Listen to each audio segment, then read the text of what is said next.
UDF ആണെങ്കിൽ 24 മണിക്കൂറിനകം ചെവിക്ക് പിടിച്ച് പുറത്താക്കിയാണ് ഇതുപോലെ വർഗീയത പറയുന്നവരെ. ഞാൻ നിങ്ങളോട് പറയുന്നു, UDF ഭൂരിപക്ഷ വർഗീയത പറഞ്ഞാലും ന്യൂനപക്ഷ വർഗീയത പറഞ്ഞാലും സമ്മതിക്കില്ല. ആര് വർഗീയത പറഞ്ഞാലും നമ്മൾ അതിനെ എതിർക്കും. കേരളത്തിൽ ആരും വർഗീയത പറയണ്ട. ഏത് കൊമ്പൻ വന്ന് വർഗീയത പറഞ്ഞാലും നമ്മൾ അതിനെ എതിർക്കും. തെരഞ്ഞെടുപ്പ് കാലത്താണ് എല്ലാവരും വെള്ളം ചേർക്കുന്നത്. നമ്മൾ തെരഞ്ഞെടുപ്പിന്റെ പാരമ്യത്തിൽ നിൽക്കുമ്പോഴും ആര് വർഗീയത പറഞ്ഞാലും നമ്മൾ അതിൽ വെള്ളം ചേർക്കില്ല. ഉറച്ച നിലപാടാണ്. നമ്മളൊരു മഹായുദ്ധത്തിന് പുറപ്പെടുകയാണ്. ഈ യുദ്ധത്തിലെ പോരാളികളാണ് നിങ്ങളും ഞാനും എല്ലാവരും. കേരളത്തിലെ ജനങ്ങളുടെ ഹൃദയാഭിലാഷങ്ങൾ പൂർത്തിയാക്കി ഈ ദുർഭരണത്തിന് അന്ത്യം കുറിച്ച് നമുക്കൊരു പുതുയുഗ പിറവിക്ക് തുടക്കമിടണം. അതിനുള്ള സർവസന്നാഹത്തോടു കൂടിയാണ് നമ്മുടെ UDF മുന്നോട്ട് വരുന്നത്. കേരളം ഇവർ തകർത്തു തരിപ്പണമാക്കി. നമ്മുടെ കേരളത്തെ സകല മേഖലകളെയും പൊളിച്ചു. പറയാൻ പോയാൽ നമുക്ക് ഈ തെരഞ്ഞെടുപ്പിൽ അത് ചർച്ചയാണ്. ജനങ്ങളുടെ മനസ്സാക്ഷിയുടെ കോടതിയിൽ നമ്മൾ ഈ ദുർഭരണക്കാരെ വിചാരണ ചെയ്യുക തന്നെ ചെയ്യും. നമുക്കറിയാം, ഒരു നാടിന്റെ ഘടനയിൽ ഏറ്റവും പ്രധാനം എന്താണ്? അതിന്റെ സമ്പദ്ഘടനയാണ്. ആ സമ്പദ്ഘടന നാടിന്റെ നട്ടെല്ലാണ്. ആ നട്ടെല്ല് ഇവർ തകർത്തു. പിന്നെ എങ്ങനെയാണ് ചലിക്കാൻ കഴിയുക ഒരു നാടിന്? അടുത്ത മാസം ബഹുമാന്യനായ മുഖ്യമന്ത്രി ശ്രീ പിണറായി വിജയൻ അധികാരത്തോട് സലാം പറയും. സംശയമൊന്നും വേണ്ട. പക്ഷേ പോകുമ്പോൾ 6 ലക്ഷം കോടി രൂപയുടെ കടബാധ്യത മലയാളിയുടെ തലയിൽ കെട്ടിവെച്ചിട്ടാണ് പോകുന്നത്. പിന്നെ വേറെ 10,000 കോടി രൂപയുടെ ബാധ്യതകൾ. അവർ കേരളത്തെ കടത്തിന്റെ കാണാക്കയങ്ങളിലേക്ക് ചവിട്ടി താഴ്ത്തി. നമ്മളിനി പ്രതിപക്ഷം മാത്രമല്ല, ഗവൺമെന്റിനെ വിമർശിക്കുന്നവർ മാത്രമല്ല, കേരളത്തിലെ ജനങ്ങൾ ആഗ്രഹിക്കുന്നു, എവിടെ ഈ ഗവൺമെന്റ് പരാജയപ്പെട്ടോ അവിടെ നമുക്ക് വിജയിക്കണം. എവിടെയെല്ലാമാണ് ഇവർ തകർത്തെറിഞ്ഞത് കേരളത്തെ, അവിടെ നമുക്ക് കേരളത്തെ പുനർജനിപ്പിക്കണം. വേണ്ടേ?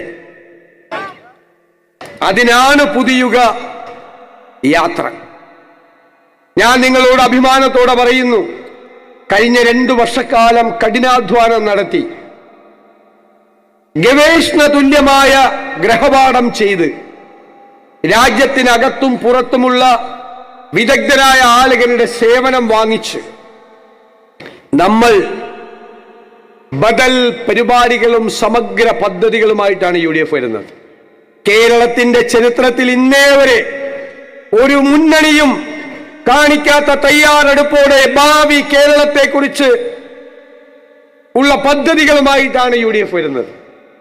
നമ്മൾ ഇവര് തകർത്തെറിഞ്ഞ ഈ സമ്പദ്ഘടന നമ്മളതിനെ പുനർജനിപ്പിക്കും. നമ്മൾ കൃത്യമായ ധനകാര്യ മാനേജ്മെന്റിലൂടെ, തന്ത്രപരമായ നികുതി പരിഷ്കരണങ്ങളിലൂടെ, കാർക്കശ്യം നിറഞ്ഞ ഖജനാവിന്റെ ചോർത്തൽ തടഞ്ഞുകൊണ്ട്, നമ്മുടെ സമ്പദ്ഘടനയെ ഉത്തേജിപ്പിച്ചുകൊണ്ട് ഇന്ന് പൂച്ച വെറ്റുകിടക്കുന്ന കേരളത്തിലെ ഖജനാവിൽ നമ്മൾ പണം കൊണ്ട് നിറയ്ക്കും. പണം. ആളുകൾ പറയില്ല സാധാരണ, ഒരു ഗവൺമെന്റിന്റെ പ്രൈം ഡ്യൂട്ടി, ആദ്യത്തെ ജോലി ഖജനാവിൽ പണം ഉണ്ടാക്കുകയാണ്, അല്ലാതെ വർത്തമാനം പറയുന്നതല്ല. പ്രഖ്യാപിക്കാം, നമുക്ക് എത്ര വേണമെങ്കിലും വാഗ്ദാനങ്ങൾ കൊടുക്കാം. പക്ഷെ പണമില്ലാതെ വാഗ്ദാനങ്ങൾ കൊടുക്കുന്ന വിശ്വാസ്യതയില്ലാത്തവരല്ല UDF. പണം നിറയ്ക്കും ഖജനാവിൽ, വാക്കാണ്. ഖജനാവിൽ പണം നിറഞ്ഞാൽ സാധാരണക്കാരെയും പാവപ്പെട്ടവരെയും ഇടത്തരക്കാരനെയും ഹൃദയത്തോട് ചേർത്ത് നിർത്തി അവന്റെ കണ്ണീരൊപ്പി, അവന്റെ സങ്കടങ്ങൾ മാറ്റി, അവന്റെ ജീവിത നിലവാരം ഉയർത്തി നമ്മൾ ഈ സംസ്ഥാനത്തിന്റെ മുഖച്ഛായ മാറ്റും. അതിനുള്ള പദ്ധതികൾ നമ്മുടെ കയ്യിലുണ്ട്. ഞങ്ങൾ പറഞ്ഞു, ആരോഗ്യ കേരളം വെന്റിലേറ്ററിലാണ്, അല്ലേ? വെന്റിലേറ്ററിൽ കിടക്കുന്ന ആരോഗ്യ കേരളത്തെ നമുക്ക് കൈപിടിച്ചെണീപ്പിക്കണ്ടേ? ആരോഗ്യവതിയായി നമ്മൾ നടത്തും കേരളത്തിൽ. അതിനാണ് 9 മാസം മുമ്പ് നമ്മൾ ഹെൽത്ത് കമ്മീഷൻ രൂപീകരിച്ച് 300ഓളം ഡോക്ടർമാർ, ഇന്ത്യക്കകത്തും പുറത്തുമുള്ള ഡോക്ടർമാരുടെ ഹെൽത്ത് കോൺക്ലേവ് നടത്തി. അവർ 600-ലധികം ഡോക്ടർമാരുമായും ആരോഗ്യ പ്രവർത്തകരുമായി ആശയവിനിമയം നടത്തി. നമ്മൾ കഴിഞ്ഞ ദിവസം കോഴിക്കോട് ഒരു ഹെൽത്ത് വിഷൻ ഡോക്യുമെന്റ് അവതരിപ്പിച്ചു. ഞാൻ അഭിമാനത്തോടെ പറയുന്നു, അത് കേരളത്തിന് UDF സംഭാവന നൽകിയ നോളജ് അസറ്റാണ്, ജ്ഞാന സമ്പത്താണ്. ആരോഗ്യത്തെക്കുറിച്ചുള്ള വിഷനാണ്. യൂണിവേഴ്സൽ ഹെൽത്ത് കെയർ ആണ്. എല്ലാവർക്കും ചികിത്സയും മരുന്നും എല്ലാം കിട്ടുന്ന സംവിധാനമാണ്. ഇന്ത്യയിൽ ഏറ്റവും കൂടുതൽ ചികിത്സാ ചെലവുള്ള 1ാമത്തെ സംസ്ഥാനം കേരളമാണ്. നമ്മൾ അറിയണം, UDF ഈ പദ്ധതി നടപ്പിലാക്കി കഴിയുമ്പോൾ നിങ്ങളുടെ ചികിത്സാ ചെലവ് ആദ്യഘട്ടത്തിൽ പകുതിയായി കുറയ്ക്കും. 2ാം ഘട്ടത്തിൽ അത് 1/3 ചികിത്സാ ചെലവ് കുറയ്ക്കും.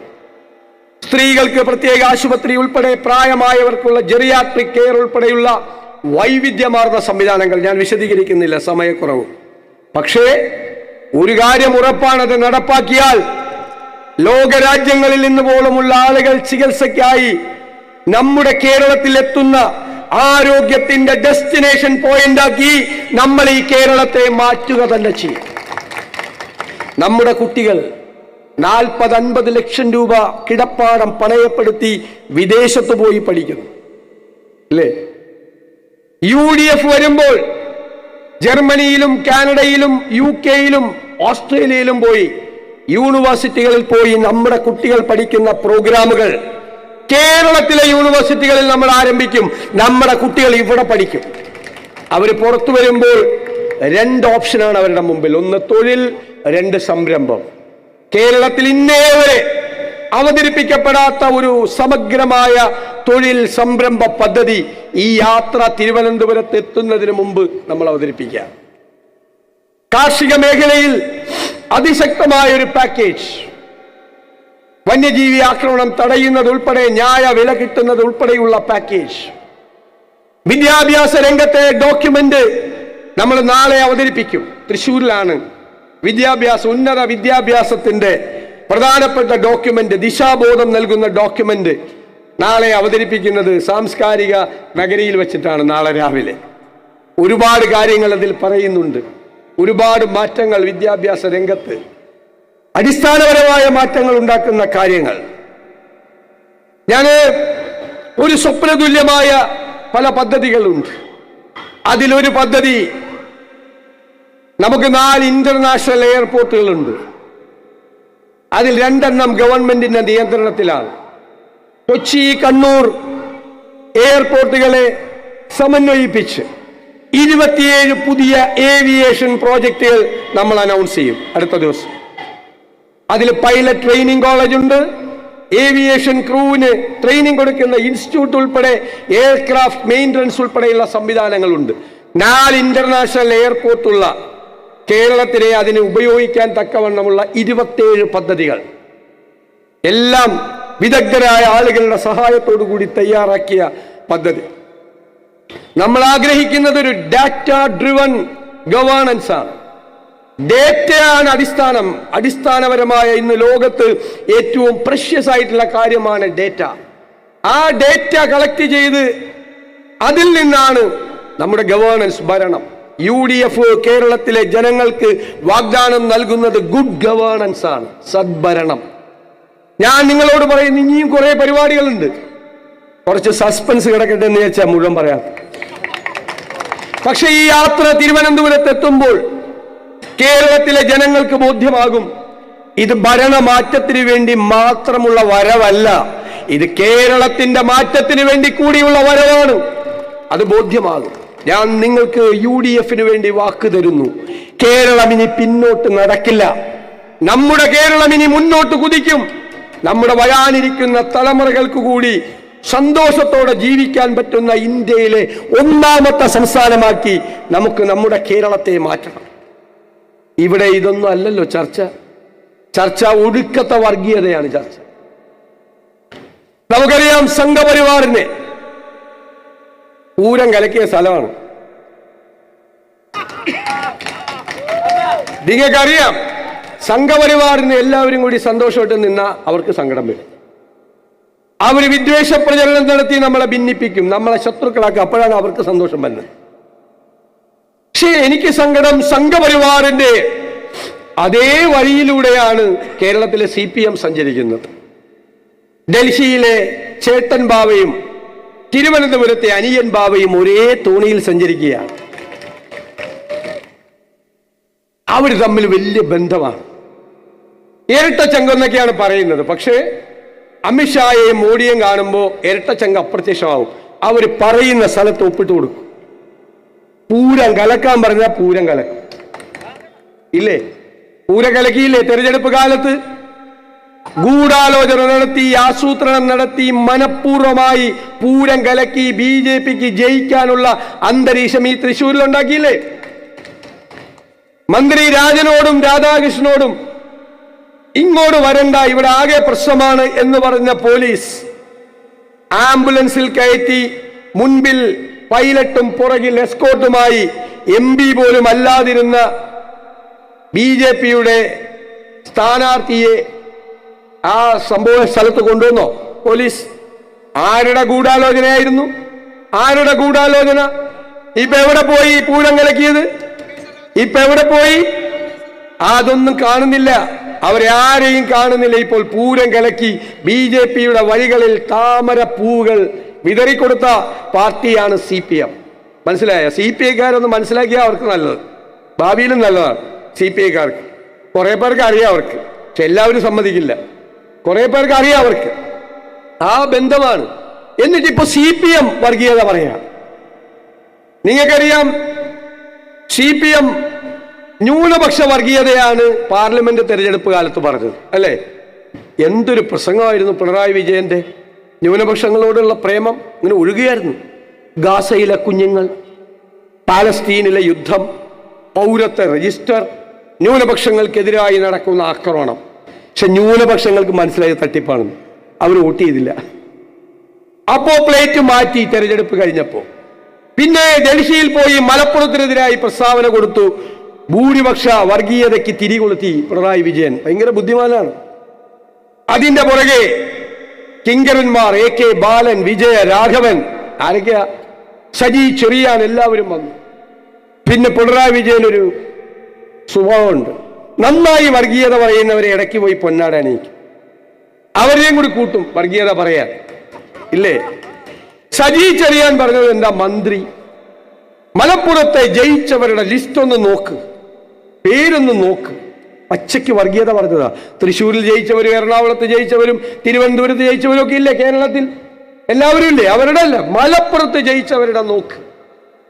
പച്ചയ്ക്ക് വർഗീയത പറഞ്ഞൊരു മന്ത്രി ഒരു മന്ത്രിസഭയിൽ ഇരിക്കുകയാണ്. കമ്മ്യൂണിസ്റ്റ് മന്ത്രിസഭയാണത്രേ. UDF ആണെങ്കിൽ 24 മണിക്കൂറിനകം ചെവിക്ക് പിടിച്ച് പുറത്താക്കിയാണ് ഇതുപോലെ വർഗീയത പറയുന്നവരെ. ഞാൻ നിങ്ങളോട് പറയുന്നു, UDF ഭൂരിപക്ഷ വർഗീയത പറഞ്ഞാലും ന്യൂനപക്ഷ വർഗീയത പറഞ്ഞാലും സമ്മതിക്കില്ല.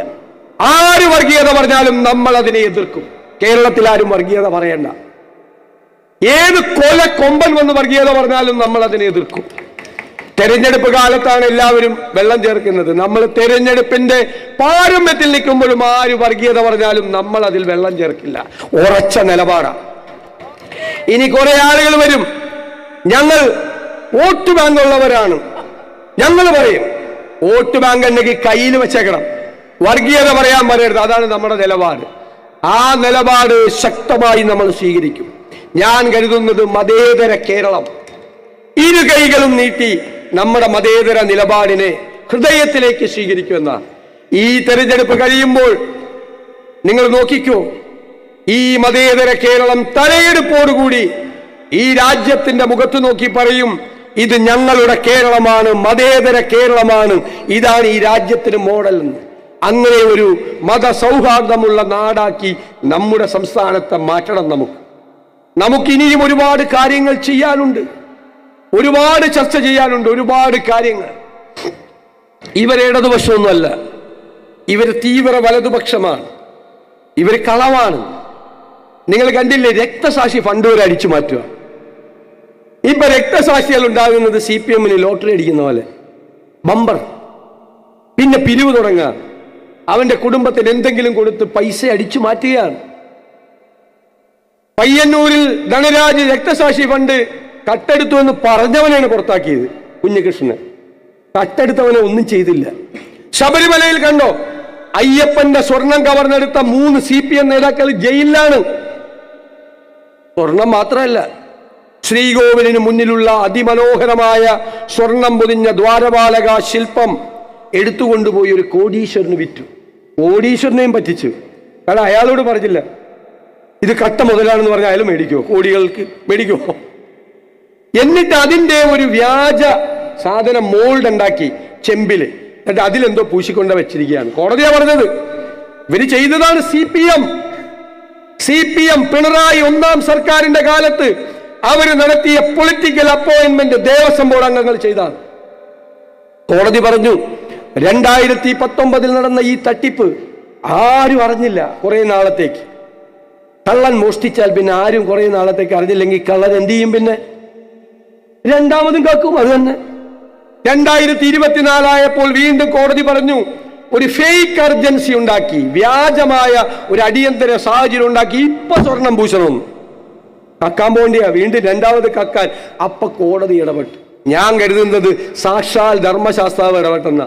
ഇല്ലെങ്കിൽ അയ്യപ്പനറിയാം, അയ്യപ്പന്റെ തങ്ക വിഗ്രഹം കൂടി ഇവന്മാരെ അടിച്ചു മാറ്റുമെന്ന്. ഇതിപ്പോ കണ്ട ആഗോള അയ്യപ്പ സംഗമം.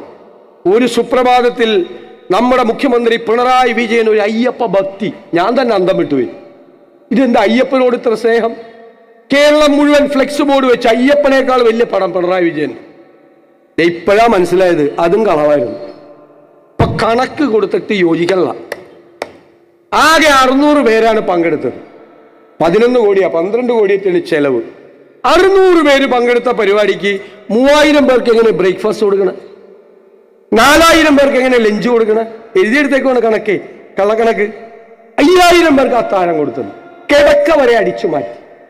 എന്താണ് നന്ദഗോപൻ എന്ന് പറയുന്ന ഒരു ഭജന സംഘത്തിനെ കൊണ്ട് ഗാനമേള നടത്തിയെന്ന് പറയുന്നത്. അവർ 8 ലക്ഷം രൂപ എഴുതിയെടുത്തു. അവര് പറഞ്ഞ് ഞങ്ങൾ അങ്ങോട്ട് പോയിട്ട് പോലും ഇല്ല. അവരുടെ പേരിൽ എഴുതിയെടുത്തത്. ഞാൻ ഇവരോടൊക്കെ ഒരു കാര്യം പറഞ്ഞു. കൊല്ലത്ത് CPM കോർപ്പറേഷൻ ഭരിക്കുമ്പോൾ അവരൊരു ഫെസ്റ്റിവൽ നടത്തി. അപ്പോ ഒരു കുതിരയെ കൊണ്ടുവന്നെന്നാണ് പറയുന്നത്. കുതിരയെ കൊണ്ടുവന്നെങ്കിൽ വാഹനം വേണ്ടേ? അപ്പൊ വാഹനത്തിന്റെ ചെലവ് എഴുതിയെടുക്കണ്ടേ? അപ്പൊ വാഹനത്തിന്റെ ചെലവ് എഴുതുമ്പോൾ വൗച്ചർ എഴുതുമ്പോൾ വാഹനത്തിന്റെ നമ്പർ എഴുതണം. അപ്പൊ കുതിരയെ കൊണ്ടുവന്ന വാഹനത്തിന്റെ നമ്പർ വൗച്ചറിൽ എഴുതി. ഓഡിറ്റുകാർ പരിശോധിച്ചപ്പോ ഈ കുതിരയെ കൊണ്ടുവന്ന വാഹനം മാരുതി 800. മാരുതി 800-ൽ കുതിരയെ കൊണ്ടുവന്ന ബിരുദന്മാരാണ് ഇവന്മാർ. അപ്പൊ അതേ ടീമാണ് ഇവിടെ വർക്ക് ചെയ്തുകൊണ്ടിരിക്കുന്നത്. ആഗോള അയ്യപ്പ സംഗമത്തിന്റെ കണക്ക് എഴുതിയിരിക്കുന്നത്. അസംബ്ലി കൊടുത്ത കണക്ക് വേറെ, ഓഡിറ്റിന് കൊടുത്ത കണക്ക് വേറെ, ഹൈക്കോടതി കൊടുത്ത കണക്ക് വേറെ. കണക്ക് എവിടെ യോജിക്കുന്നില്ല. അടിച്ചു മാറ്റിയതാണ്. എടോ അയ്യപ്പന്റെ അടിച്ചു മാറ്റാമെങ്കിൽ പിന്നെ ആരുടെ അടിച്ചു മാറ്റാൻ പറ്റാത്ത, എന്തും ചെയ്യാൻ മടിക്കാത്ത ആളുകളുടെ സംഘമായി, കൊള്ളക്കാരുടെ സർക്കാരായി. എല്ലാം തകർത്തു. KSRTC പോയി. ഉമ്മൻചാണ്ടി ഉണ്ടായിരുന്നപ്പോൾ KSEB ലാഭത്തിലാക്കി. ഒരു യൂണിറ്റിന് 22 പൈസ നമ്മൾ കുറച്ചു കൊടുത്തു. ഇപ്പൊ എത്രയാണെന്നറിയാം KSEBയുടെ നഷ്ടം? 50,000 കോടി. അത്രേ പറ്റിയുള്ളൂ, അത്രേ നഷ്ടമുള്ളൂ. സിവിൽ സപ്ലൈസ് കോർപ്പറേഷൻ കൊടുക്കാനുള്ളത് 4000 കോടി, 2500 സ്റ്റേറ്റും വേറെ കൊടുക്കാനുള്ളത്. പിന്നെ മെഡിക്കൽ സർവീസസ് കോർപ്പറേഷൻ കൊടുക്കാനുള്ളത് കോടിയാണ്. കാരുണ്യ പദ്ധതിക്ക് കൊടുക്കാനുള്ളത് 1200 കോടി. പെൻഷൻകാർക്ക്, ജീവനക്കാർക്ക്, അധ്യാപകർക്ക് എല്ലാവർക്കും കൂടി കൊടുക്കാനുള്ളത് 1 ലക്ഷം കോടി. പേ കമ്മീഷന്റെ റിപ്പോർട്ട് വന്ന് നടപ്പാക്കേണ്ട സമയമായപ്പോഴാണ് പോണ പോക്കിലാണ് പേ കമ്മീഷൻ വെക്കുന്നത്. കാര്യം അറിയാമല്ലോ, പേ കമ്മീഷന്റെ റിപ്പോർട്ട് വരുമ്പോൾ അതിന്റെ പൈസ കൊടുക്കേണ്ടത് അടുത്ത സർക്കാർ, അവർക്ക് കൊടുക്കേണ്ടി വരില്ല എന്നറിയാം. കേരളത്തെ ഇങ്ങനെ ചവിട്ടി താഴ്ത്തിയിട്ടാ പോകണം. എന്നിട്ട് ഒടുക്കത്തെ പ്രഖ്യാപനമാണ്. പൂച്ച വെട്ടിക്കിടക്കുന്ന ഖജനാവും വെച്ചുകൊണ്ട് എന്തു പ്രഖ്യാപിച്ചാൽ എന്ത് കാര്യം? 2021 ഞാനൊന്ന് ഓർപ്പിക്കാൻ വേണ്ടി പറഞ്ഞതാ കേരളത്തിലെ ജനങ്ങളെ. ഇവരൊരു വാക്ക് പറഞ്ഞു, ഞങ്ങൾ അധികാരത്തിൽ വന്നാൽ 1600 രൂപയുടെ പെൻഷൻ 2500 ആക്കും. ഒരുപാട് പാവങ്ങൾ അവർക്ക് വോട്ട് ചെയ്തു ഇല്ലേ? അവര് 4.25 കൊല്ലക്കാലം ഒരു ചില്ലിക്കാശ് കൂട്ടിയില്ല. കൂട്ടിയോ? ഇപ്പൊ ഈ ഇലക്ഷന്റെ തൊട്ട് മുമ്പ്, ഒരാഴ്ച മുമ്പ് 400 രൂപ കൂട്ടിയെന്ന്.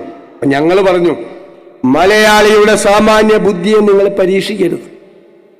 ശരിയായില്ലേ? മലയാളി എന്ത് ചെയ്താ 400 രൂപ മേടിച്ച് പോക്കറ്റിലിട്ടു, എന്നിട്ട് പോളിംഗ് ബൂത്തിൽ പോയി UDF വോട്ട് ചെയ്തു. അപ്പൊ നമ്മുടെ മണി സഖാവ് ഇടുക്കിയിൽ നിന്ന് എല്ലാവരെയും ചീത്ത വിളിക്കുന്ന ആളാ, CPM ചുമതലപ്പെടുത്തിയിരിക്കുന്ന ആളാ, എല്ലാവരെയും ചീത്ത വിളിക്കുക. അയാൾ പറയും കൊള്ളരുതാത്തവന്മാര്. വോട്ടർമാരെ പറ്റിയ ഞങ്ങളുടെ കാശും മേടിച്ച് പുട്ടടിച്ച് UDF വോട്ട് ചെയ്തു. എനിക്ക് മണി സഖാവിനോട് പറയാനുള്ളത്, അവർ കൊള്ളരുതാത്തവരല്ല, അവർ നിങ്ങളെക്കാൾ ബുദ്ധിയുള്ളവരാണ്. അവർക്കറിയാം 2 മാസത്തെ പെൻഷനേ ഈ സർക്കാർ കൊടുക്കുകയുള്ളൂ. അടുത്ത 5 കൊല്ലത്തെ പെൻഷൻ അവർക്ക് കൊടുക്കേണ്ടത് UDF ആണ് എന്ന് തിരിച്ചറിയാനുള്ള ബുദ്ധി അവർക്കുണ്ട്.